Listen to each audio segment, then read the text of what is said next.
Well, hello, creatives, community, and kind folks. Welcome to RPG with DBJ. I am your host, DBJ, and just before the show started, um, uh, you won't know the reference, but if you're a geek like me, Mythbusters and putting shine on shit is a classic episode, and it got me started this morning. So really appreciate you guys, uh, Deadman and the other moderators and people who are always here in the channel.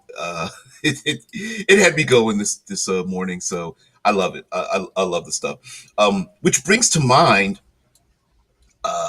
circling around to what today is. Today is Trope Tuesday. For those who do not know, normally on this show, we take a subject and we talk about it all week long. And we will subdivide that subject each day. So we have Monster Monday, and today is Trope Tuesday. Yes, tropes, archetypes, stereotypes, and all that good stuff, and how it all relates to tabletop role-playing games, at least mostly, although I do get a little bit squirrely here and there. But that being said, today is Trope Tuesday, and we're talking about assassins, spies, mercs, and tough guys. Why? Because, hey, Grable, hey, hello. Welcome back to the show. Now, this week we're talking about the Falcon and the Winter Soldier. A, because it's popular. B, because I really like the way it started. And lastly,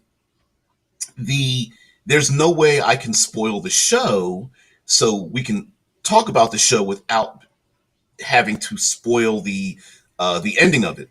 And maybe you're out there in the role playing world and you're like, man, I really like to insert this into the game. That's what we're here to talk about. So the talking about assassins and spies, there's a lot of tropes. Of course, I've got in front of me the espionage tropes from tvtropes.org, which always has a list of many of the famous ones and popular ones. And in this show, it does start out in a way of showing some of the major tropes in action and spy movies and television shows and things that we are very common we commonly associate with that, and also um, to flip the script on the trope, right? To show the opposite side of the trope. And many of us are so many of the tropes are so common to us that oftentimes, especially with good writing, or at least writing where the creators are understand that they are playing with those tropes, they will try to flip something on them. It is much like, if you let's take a Wild West theme, the Wild West going across, I guess it would be the 1800s, across the United States, and the unrestrained land, and you have the cowboy, and in the beginning, the cowboy was the United States version of the knight or the samurai and whatnot. You know, so Gryboy in the chat says the femme fatale is the best trope. Yeah, I know why. Bad. Got to have the sexy femme fatale. Which, if you flip the trope on that, what would be the male version of that? The male mental, the mental male. I don't know. I'm sure there is a male version of that, which I think would be pretty cool to see, or at least for someone to portray in a story where I think I would say that it was probably done in one or both of the Charlie's Angels movies. I would say they did that, and I'm sure it's been done before. But the great thing about tropes is they're very easy to do. It takes very little work, brain power from us as the dungeon masters or game masters to insert them in the world, because it is like an artistic language that we all understand. And uh, if you the mortal man, yeah, absolutely, because the Protagonists are usually the immortals. They're the ones who don't get hurt. They're the ones who like beat ass and which the the mem mortal. I don't know. What would that be? Um, so in Falcon and Winter Soldier, in that first episode, of course, we get to see Falcon, the ever expert and loyal soldier who's now I guess a contract soldier instead of being in the military. He's a contract soldier, and he's engaging in his winged flight with an outfit that's very close to the comic book version, at least the wing shape and the colors, close to the original Falcon, not original, but modern interpretations of the Falcon in the comic books.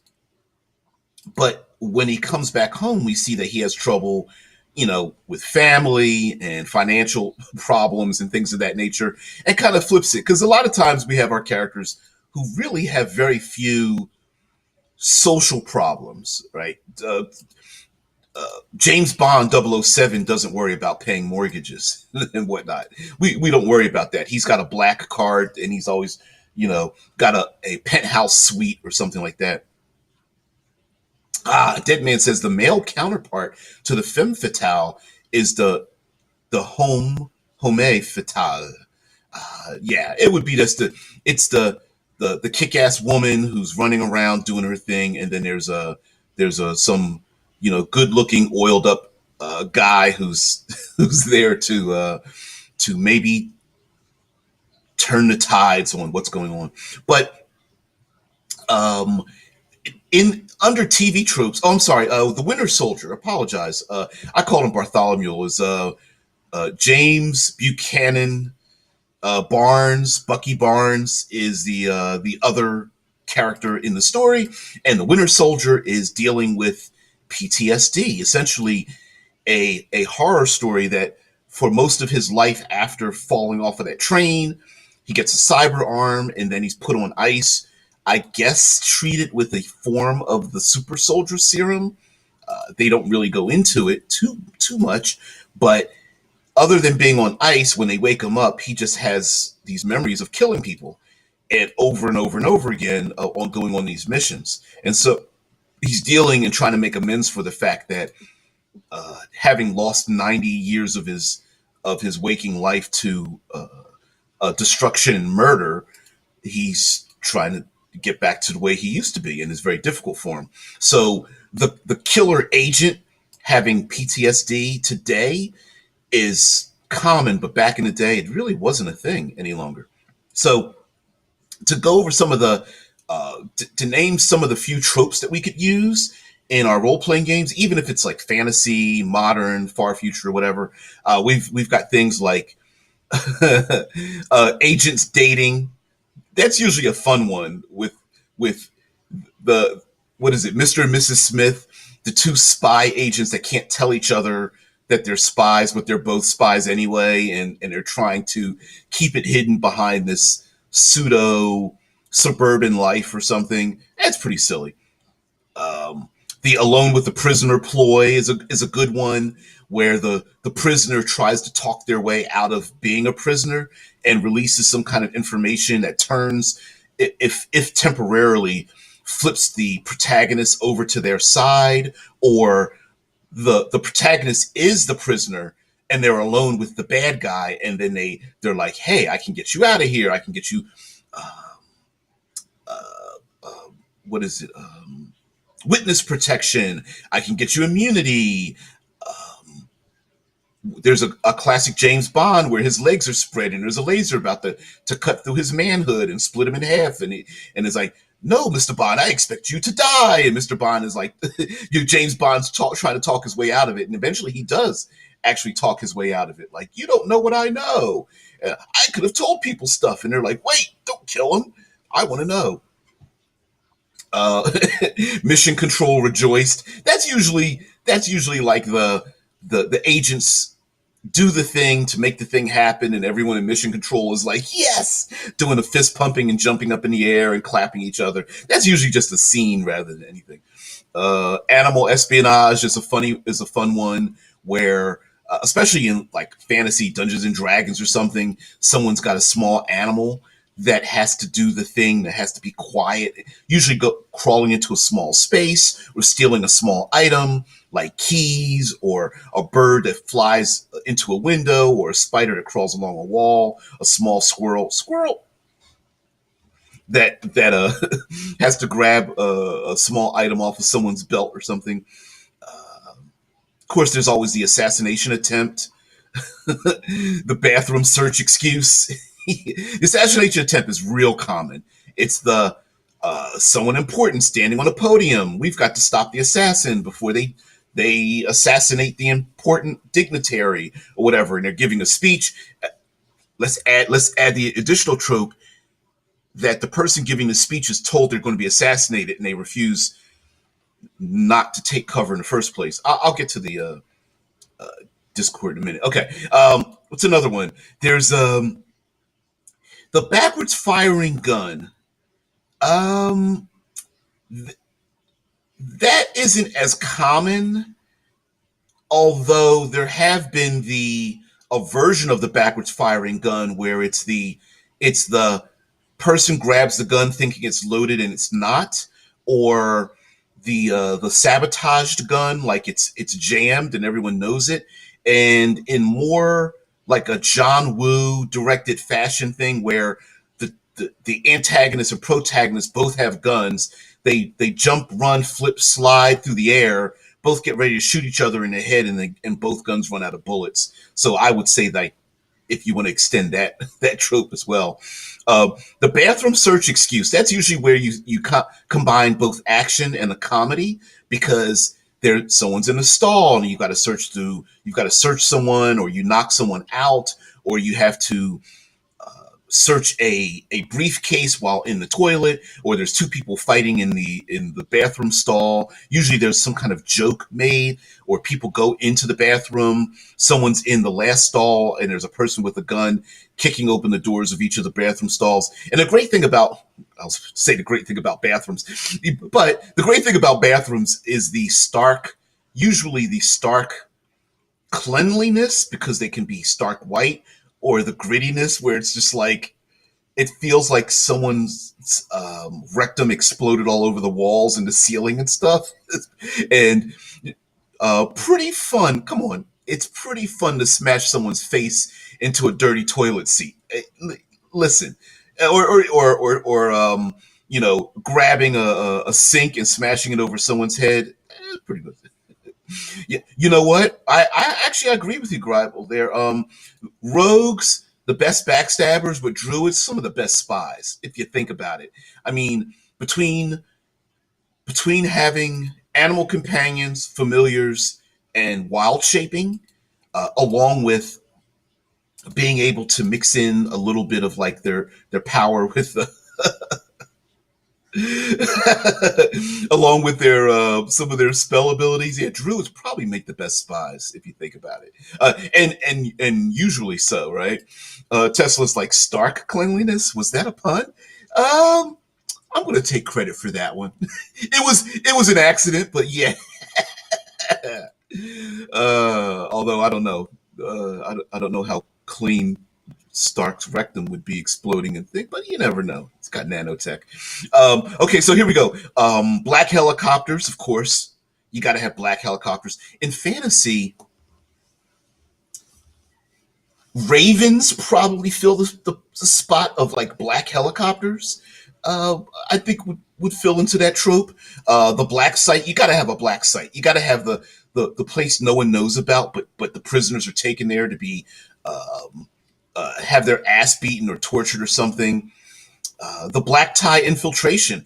This is a great trope for, uh, of course, classically done in James Bond 007. I once did a video. It was terribly titled, but I was going to do a whole series of everything I've learned from and pick television and movies that give us great ideas for tropes.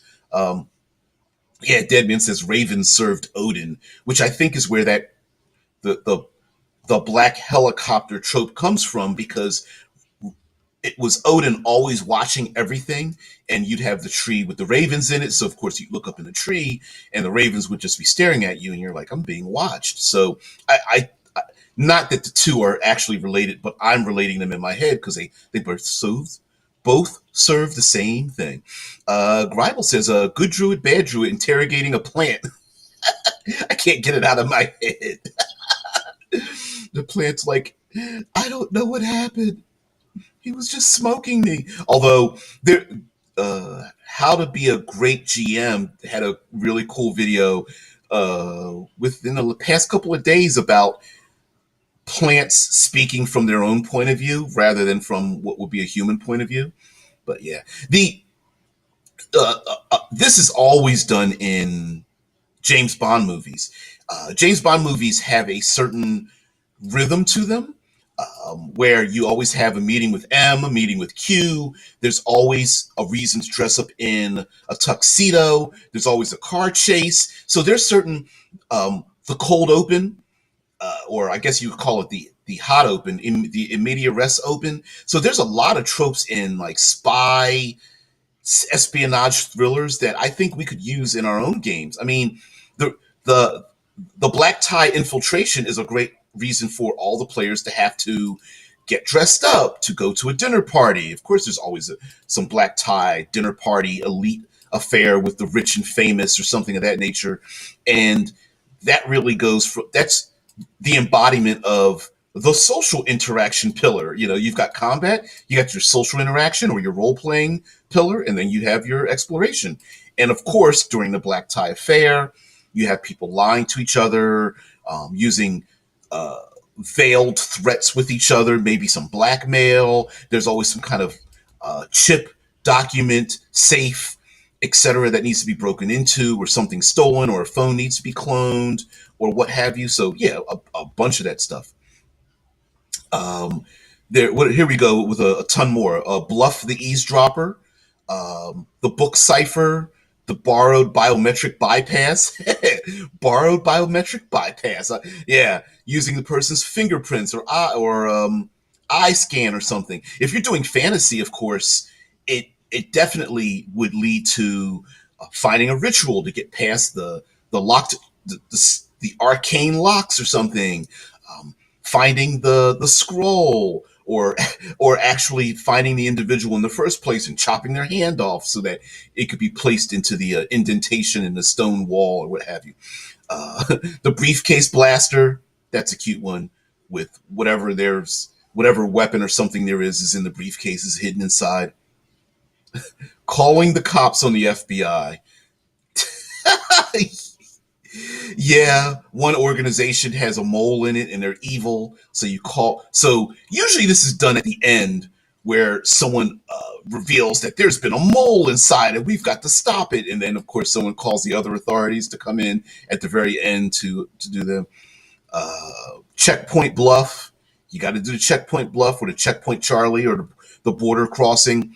It's the convince the guard to let you by. Now, there's also the border crossing. Usually, the border crossing is less about convincing them to let you pass and more about distractions or blowing through the border crossing. Um, Chekhov's skill, much like Chekhov's gun. You show a thing in the beginning. Chekhov's gun. You show a gun in the beginning. That means that you must use the gun later on.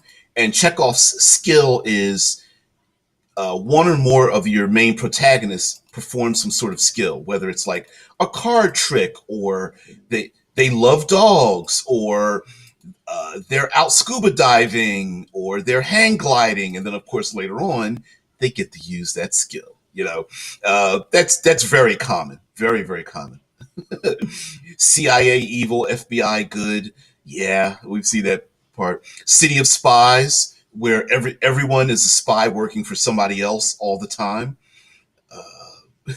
The clipboard of authority. There's always somebody in authority whose only power is the clipboard. It's the it's the I'm a petty bureaucrat who's walking around with the clipboard to make sure everything, all the I's are crossed and all the T's are dotted, and such. But there's so many of them. Of course, there's the dead drop. You got to have a dead drop. especially if you're going to do espionage and spy things. Uh, Dead drops. There's the conspicuous trench coat. You could have an NPC with the trench coat, and you're like, that doesn't belong in fantasy. And you're like, so what? I'm a spy, so I have to wear a trench coat from someplace. Conveniently unverifiable cover story. Oh yeah. Mm-mm-mm. Deep cover agent. Of course, there's a double agent, the double reverse quadruple agent. Yeah, that can get a little bit old if you play it wrong. Like I was an agent, but I was really double agent, but really I was a double agent for the other agent.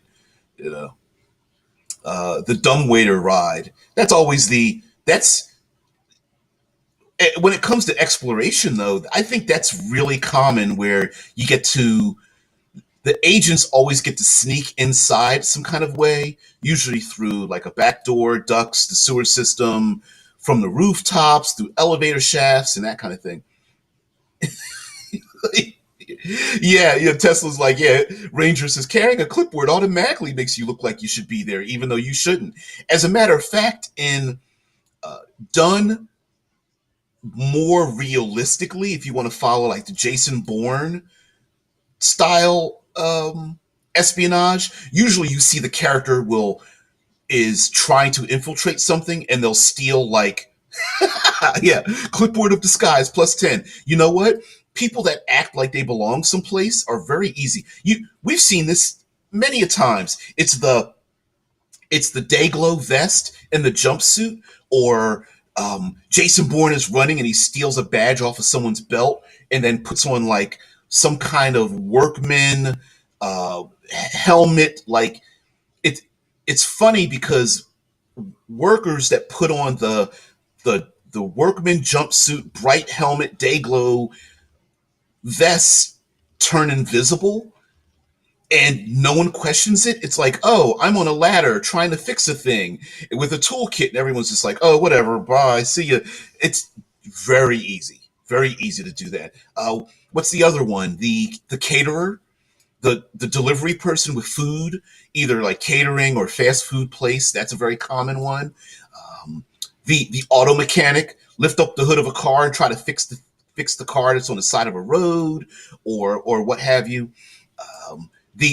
The bored and annoyed truck driver. Look, I'm just here to drop stuff off. I don't look. I'm just delivering things. Don't ask me. Can we take a look in the back? Sure, if you want to, but the boss is not going to want you to hold this up. Blah blah blah. Let me go through. We've seen that plenty of times, and middle management clipboards are probably one of the best things because most people want to dodge the clipboard for whatever reason. When you, it's like being called into the office, right? It might be a good thing, but chances are it's not. And when you've got somebody walking around who looks like the visitor with the clipboard, you're like, la la la, bathroom time. Uh, Dead Man says recently several guys snuck into a concert by dressing like janitors. Oh hell yeah! Dressed like a dirty janitor with a mop and bucket, and everyone's just like, they'll freaking get out of your way while you go with the plunger into the restroom in a minute. As a matter of fact, most places will open the door to let you in to fix a thing. What's another one? The um, glitch, power outage glitch, right? Power goes out, lights flicker, computers need to be rebooted. Oh man, I'm gonna get in trouble. Of course, random nondescript truck with like ladder on top and people jumping out of it with cables and tools. I hear you had a problem. Wow, that you got here in 3 minutes, nearly before the problem happened. Thanks for being here, right? So, but a lot of those tropes are done because we know they work, right? If we take a look at the Mission Impossible movies, they don't even explain what those tropes are. Um, they don't even explain like someone will be talking and you'll see somebody they'll put their cell phone down on a countertop and you'll see somebody else with another similar cell phone right next to it and you'll see them flip this phone up and it'll say cloning and we all understand what that means. They don't even explain that anymore. The getting through an electronic lock. person plugs a wire or two into, or slips a card into electronic lock, you see something go boop, boop, boop, boop, boop, boop, boop, and it turns from red to green. Hey, if it's red, it doesn't work. If it's green, it does work. We already know that. So, yeah, a lot of stuff. There's always the deadly delivery. There's the external combustion, the fake defector, the false flag operation. Yep, the femme fatale spy. You got to have a femme fatale spy. Gadget watches, of course. Spy glasses, aka goggles, do something unusual. There's the government agency of fiction. You got to have a fake government agency with a really cool acronym, which is something a lot of governments are really terrible at making a really cool acronym because they start from the wrong, sword and shield and Marvel comics. Of course, someone needs to go to governments around the world and go, listen, we're going to start with a word like dragon, dagger. What are some other cool words we can turn into acronyms or something? So you start out with a cool word like dragon, because of course you're going to have like a symbol with a dragon on it, holding like a rifle or a missile or something, and then you make your agency because cool, right? Oh man. It's the the trope of "have you told anyone else?" trope. Like, what answer are you going to get? They're going to say no, and you're going to be like, "Well, we need to find out." Well, it kind of defeats the purpose of asking them in the first place. But yeah, Hollywood encryption. Uh, I never. Oh yes, I never told you my name trope. The having the conversation and the protagonist looks up and realizes that there's someone there's someone that knows who they are because they mentioned something that I never told you who that person was. I never told, and we've seen that used in micro form, right? Like, I never told you that the killer had red hair. I never told you they used handcuffs and so, right, a backronym, a backronym, as in an acronym, but you do it backwards. Yep. Thank you, Tesla. Yeah. See, we're already creating something. So you have to have an organization like Dagger, the Department of Assassination. Assassin. G's. I need two G's. Come on. Assass. The Department for the Assessment of Governmental. Uh, I don't know, groundwork in the espionage realm. I don't know. It doesn't really matter what the words stand for, right? It's like I don't even remember what shield or sword stands for, but it sure is cool to have a shirt like that. Which right now I'm trying to find a sword and shield shirt because I love T-shirts that like have fake organizations, but you can buy the T-shirt as if they were real. I love that kind of stuff. Um, Involuntary suicide mechanism. Now, that's a really common thing. The suicide agent. The heroes beat ass with someone, and then the person chomps their teeth down, and then they commit suicide. Um, the goods, a department for the assessment of of governmental goods and electronic. Uh, I don't know. It could be. It could be. Um, the leave no witnesses, of course, and kill to uphold the masquerade. The kidnapped from behind. Of course, the kidnapped from behind usually involves a van of some sort, a black mask, often with a quick cut. Black mask goes over protagonist's head. Black mask ripped immediately off of protagonist's head, but now they are stuck somewhere like in a dank sewer with water dripping in the background or something like that. The literal surveillance bug is a common one. If you want to go fantasy, it could be like a scarab or something like that. So yeah, um, the Mission Impossible cable drop or the mistaken for spies. Now, when it comes to using this in role playing games, a lot of times players want to default to. We often see players defaulting to like, hey, let's spend an hour and a half of game time making up a plan, and then they spend 15 minutes ruining it all by opening up weapons and just busting down the front door.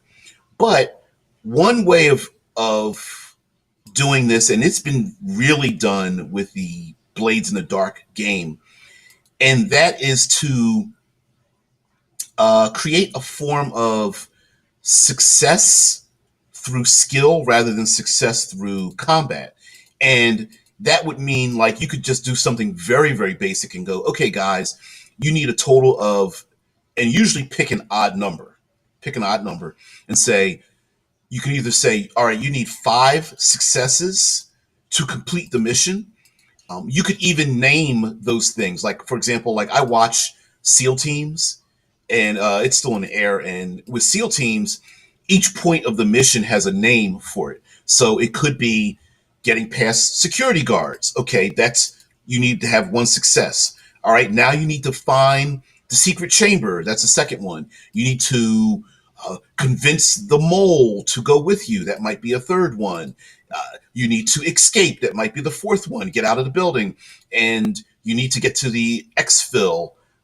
Instead of the infiltration location, you need to get to the exfiltration location, right? And then so each one could be a particular type of success.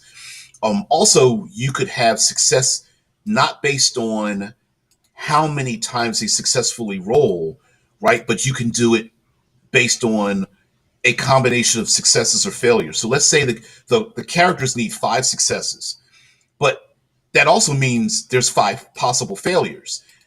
Whichever one gets the 5 first is either win or lose. So if they roll 3 failures, they're like, ooh, that means we've only got 2 times before we are literally caught, right? Another method to do that is um, the protagonist, your player characters, rolling against the antagonists who are searching for them. So if guards are running around looking for the spies, or of course, everyone knows there's a spy at the dinner party, but the players are like sneaking through the rafters while trying to have to put on their fake smiles while talking. So it's the player characters rolling against someone else. So it's not a matter of rolling against a particular like DC or challenge rating or something like that. It's all right, I'm going to use my deception skill against their insight skill. Boom, roll. Okay, I'm going to use my stealth skill against their perception skill. Roll. And then you start doing the success failure and you start at it. You need 3 successes, 5 successes, 7, and whatnot. And lastly, you could base this on time. So the the the evil wizards have are enacting a ritual that will happen when the stars align, and you have 38 minutes, because even as we speak now, the the full moon is coming or the equinox is about to reach or something, and so you've got 38 minutes. And so maybe the characters need to achieve these successes within a certain time frame, and every time they fail, time is still ticking. Hey, you need 5 successes. You've got 8 chances to do it.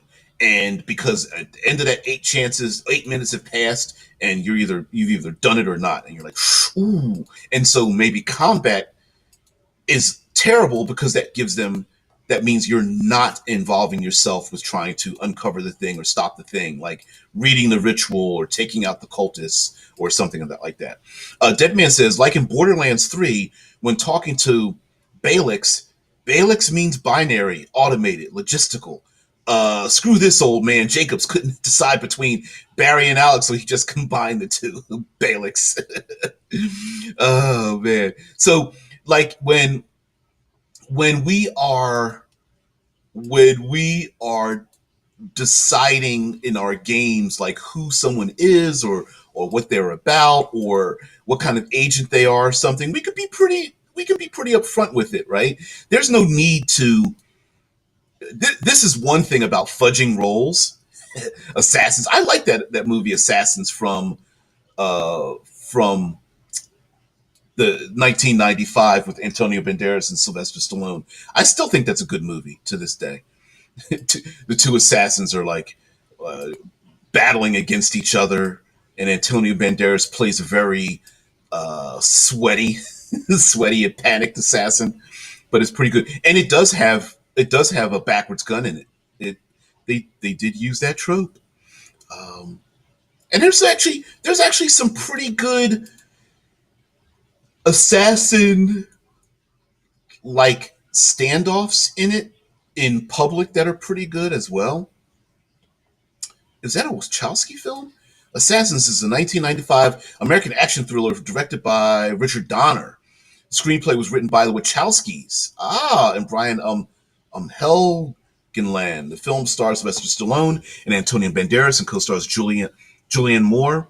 Wachowski stated that their script was totally rewritten and that they tried to remove their names. Well, I still liked it, but yes, maybe they wrote it in a different way. It probably passed around hands too. That happens in Hollywood. Um, but using a lot of common tropes when one of the things about spies and espionage and mysteries is to not lock them behind a die roll, right? So uh, this comes up a lot when it comes to the idea of fudging numbers and like, do you fudge die rolls?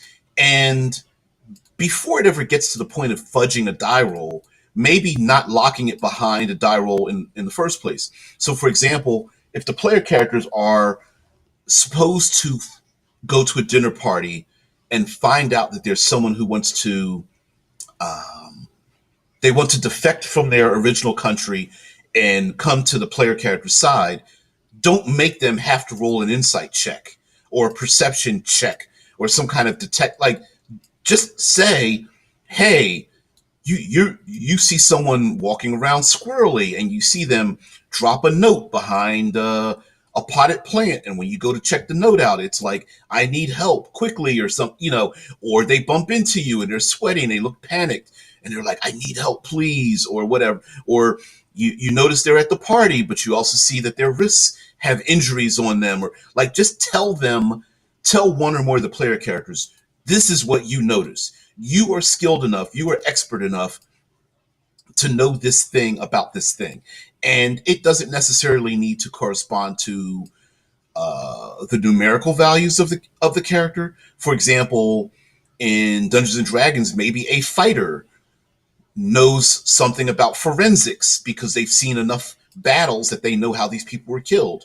No, these 16 guards were killed by one blade, you know, or hey Bard, you know that the sound of the music has changed, and it is a I don't know, a death kneel or something like that, where um, it's a death urge or dirge or whatever it's called, where it's like the Red Wedding, and when the music changes, you're like, oh, everybody, we need to run for it. Um, it's the proverbial um, I attack or you're attacked because you're not ready. Whereas you could just make the assumption that no, your characters are already ready already, right? Even though you're in dinner attire, your stuff is nearby. You could just like reach under the blousings and skirts and kilts and stuff and pull your weapons out because you're badass enough, right? It's that kind of thing. Or it's the Captain America in the elevator, in the Winter Soldier, looking around and seeing the sweat and everyone surrounding them and stuff. He's like, "All right, guys, I'm giving you an opportunity to get the hell out the elevator, and just let your players just give it to them if they need to." Also, don't lock information. If you have information, let's say you have three clues, don't lock those three clues down on a specific NPC. Just have three NPCs, three bits of information. Whichever NPC the player characters latch onto, give that information to that NPC. So in fantasy, let's say you're like, oh, the blacksmith knows about this thing because there's something in the basement, and the blacksmith will let the player character know that there's a trap door into the basement to let them sneak into the castle, right? But the player, you're totally confident. Of course, the player is going to go to the blacksmith, and the player that's always going to the blacksmith goes, "Nah, I'm going to go to the local bazaar and buy some fruits and veggies." And you're like, "Dope, right?" Well, if they go there, maybe they see some pickpocketing orphan kids that run around the back, and when they chase the kids, they see that the kids lift up a hatch and go into some underground chamber that leads back into the castle, or they're buying fruits and veggies and they see a young lady who's like smiling at one of the player characters and goes, "Here, come here," and stuff like that, and she looks around and she lifts up the hatch and goes down in there to cuddle with one of the PCs or something like that, or whatever. Maybe there's one of the captain's guards and whatnot, and you know rolls himself up a little bit of smokes or whatever to get himself a little hit, and looks around and sees a hatch and opens up the hatch and just kind of like kicks his laced cigarette down there and close it back, and the PCs are like, "Ooh, maybe that's where they go." Anything like that. Maybe that information is given to one of the to the rogue in the party from the Thieves Guild. So that's another way of not locking it behind a die roll, because if the players fail the die roll, then sometimes it feels like a Deus Ex Machina that you're taking a failed roll and fudging the failure into a success rather than just putting it up front, right? Yeah, like Mike Gould says, yeah, classic DM mistake to put necessary information behind a die roll. That mistake has been made actually by accident in very early modules when they had things hidden behind like secret doors or concealed doors, and that is a common old school dungeon crawling trope where, all right, you go into the dungeon and you see that there's a bed and a chest in the corner and there's a chest or drawer, and the player characters are doing the whole like 10-foot pole, flipping the bed open, moving the chairs out the way, tapping the chest. You open up the chest and realize there's steps that lead down inside of the chest. They open up the dresser or the wardrobe, and you open up the wardrobe and they feel in the back of the wardrobe and it spins around and there's a secret door. And there were no die rolls in old school gaming. It was, if you don't move the chair, you miss it. If you don't lift up the tapestry, you miss it. If you don't move the carpet, you missed it.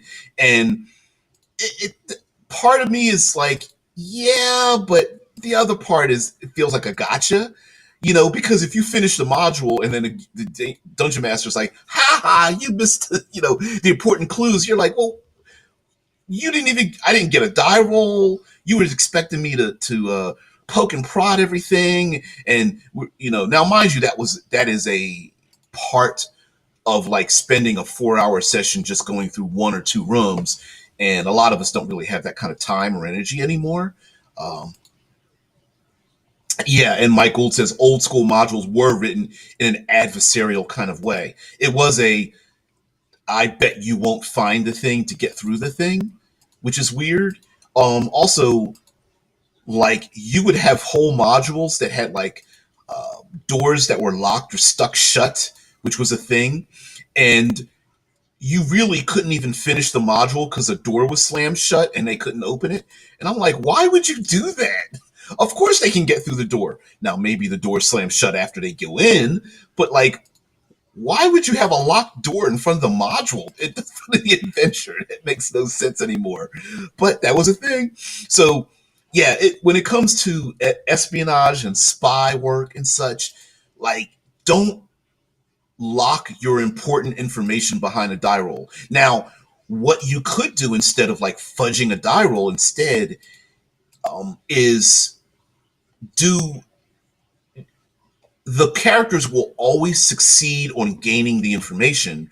It's just a matter of degrees of information. So, for example, maybe the characters find the mole and they're at the dinner party and they know that the mole is nervous. Great. They know who the mole is. They know that this person wants to defect. Great, that's it. Now they might, depending on how successful they are, they get more information about it, right? So maybe the failure isn't gaining information. The failure is they know who the mole is, but now their adversaries know that they know. Hey, there's the PCs and there's the mole. Let's chase after them, right? It's they got the information, but they're now on the run. Maybe the mole gives them a passcode or a key or lets them know about a particular part of a mission. Maybe the mole, common trope, maybe the mole hands over a very important missive to the player characters and immediately gets assassinated. And they're like, damn it, we wanted to question this person further. But of course they died. Um, Dead man put it in Borderlands 3. All Ice-T and Balix voiceover lines.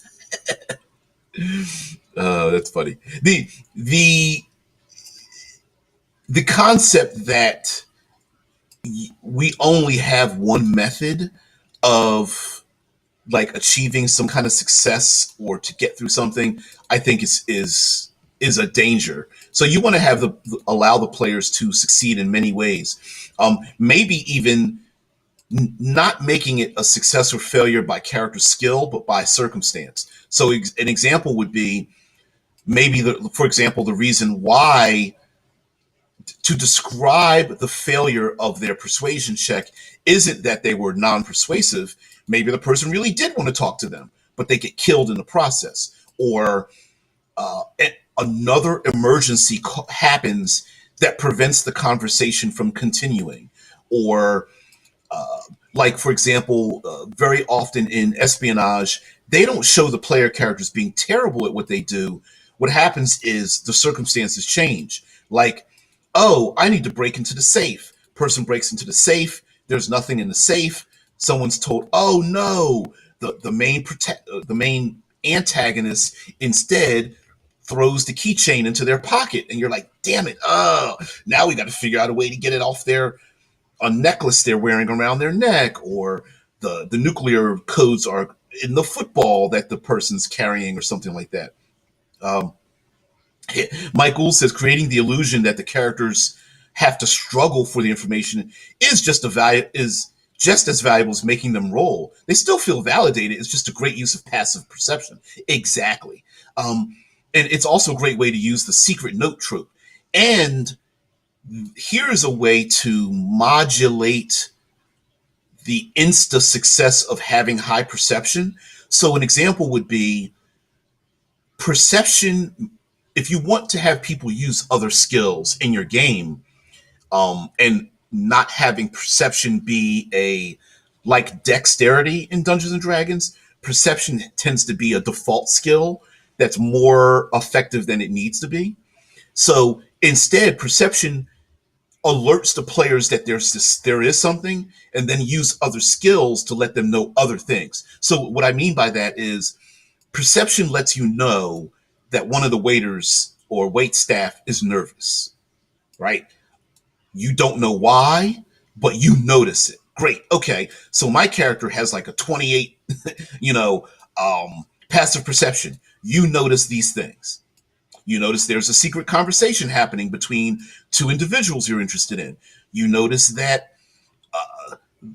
the guards that are here are slowly closing and locking all the doors. Andreas ML drops in some spy artwork into the Discord. That looks really cool too. Look at that. Person putting on a mask and trying to hide themselves. Yep. Gotta hide inside the party in some kind of way. That's actually really cool too. That's a really cool piece of artwork. I wonder who did it. And so perception allows the party to notice something wrong, but it might not give them the context as to what the thing is. Yeah, Mike Gould says one could even use a cutscene.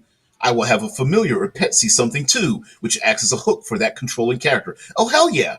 And what a great way, like using a familiar or, like you said, a cutscene where one character's in the party, a dinner party, having a conversation. Then you cut over to another player character sneaking up the steps to go into a bedroom to look around. And then we cut back, to a thing. Or you could even do the cut scene of the NPCs.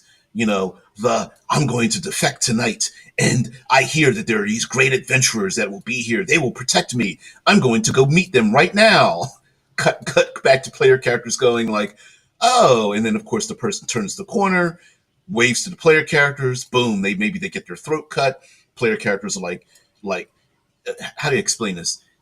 They are privy to information they normally wouldn't see, but giving the players the information in the first place catches them up to why they should be involved in it in the first place, if that makes sense, right? Like, you could describe things that are not happening around the player characters. They literally have zero way to know this thing, but it gives them context so that when they see one of the wait staff running away from the party being chased by guards, there's a reason why the player characters should follow them instead of going, I don't know why that waiter is running away. I'm not going to follow them. Well, yeah, you do know, because the waiter has something important in their pocket. And yeah, no, you didn't see it, but it's the trope of, I noticed something at the corner of my eye. I need to go investigate it, right? And so you can really play that up as well. And Michael says, and by cutscene, it's in reference to that open safe. Somewhere a hand with a blue sleeve inserts a folded document into their pocket. Yeah, exactly. Right? Where you as a matter of fact, there are even people in Hollywood who are hired to do the folded document with the blue sleeve, putting it in their pocket kind of thing. And then that means when the player character sees the blue sleeve from one of the party goers, they go, I'm going to follow them. Now, in retrospect, a lot of times when we watch television or movies, when we see that, you're like, there's no reason why the main character should follow that person. Like, just because they have a blue sleeve, but we're given the context of what happened, i.e., now, mind you, someone, maybe an NPC says, look for the person with the pink carnation on their lapel or something, and then they see someone with a pink carnation.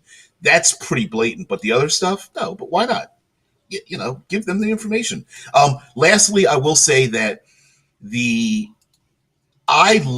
there's something that can be very easily inserted, and you could rip this straight from Blades in the Dark. Blades in the Dark has something known as a flashback. And now in Blades in the Dark, you spend what's called stress. It's the equivalent of like hit points, but non-physical.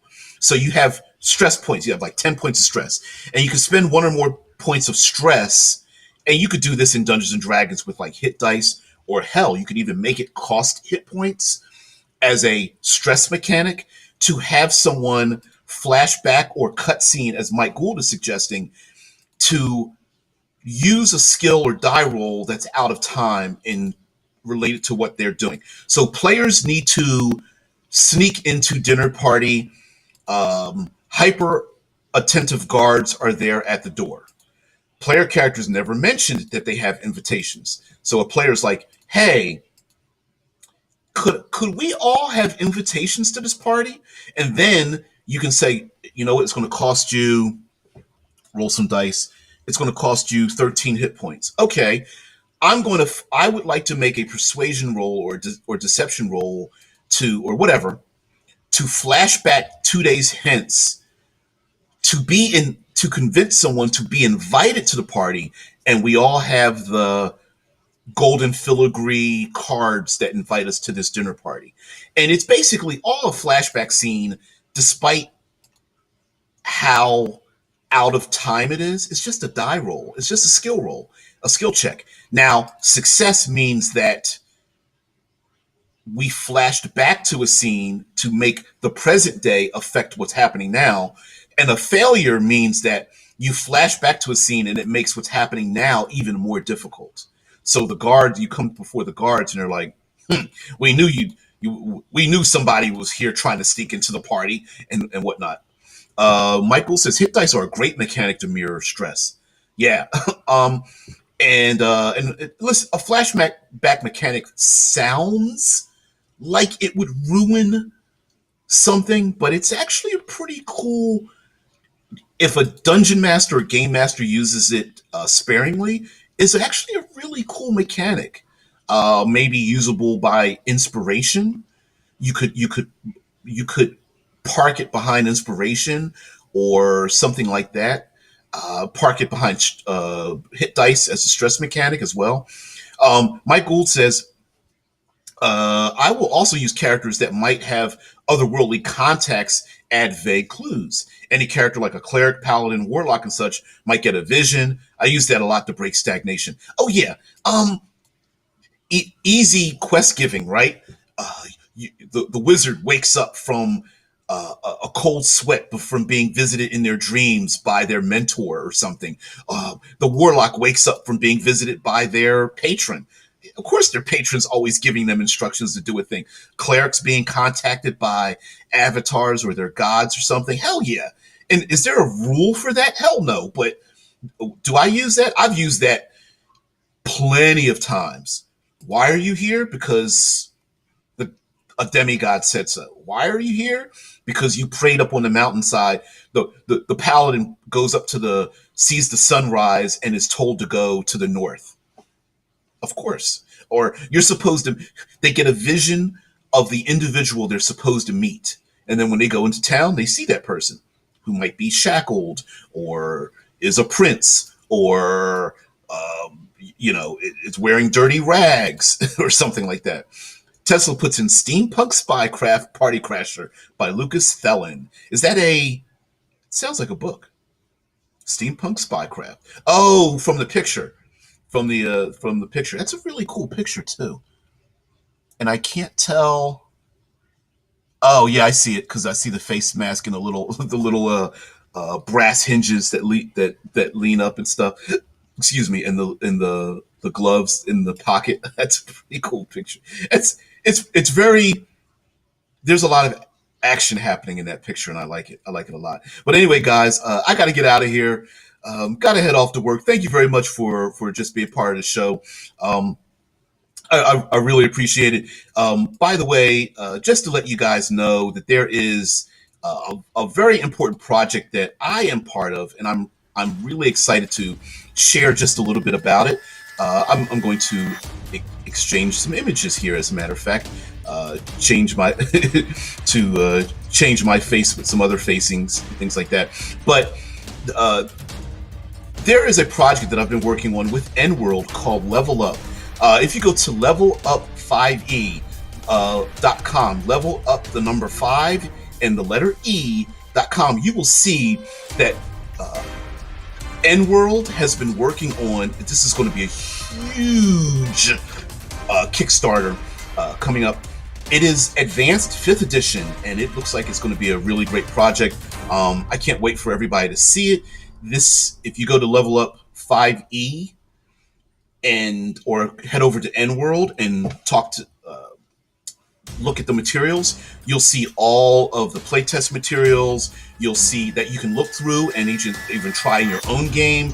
You'll see all the survey feedback, and yes, you too could be part of this project by engaging in the surveys as the play tests are done, so you can take a look at and just talk about some of the rules and rulings and see if it is something that you would like. No, it is not Pathfinder. If you take a look at it, it's more broad than it is crunchy. It's very difficult to describe it, but it's actually kind of cool. So anyway, guys, thank you very much. By the way, I'm DBJ. Please like, share, subscribe, follow, and of course, thank you very much for watching, and have a great day. Thank you very much. Let me get out of here. You guys have a great one. I'll see you later. Bye.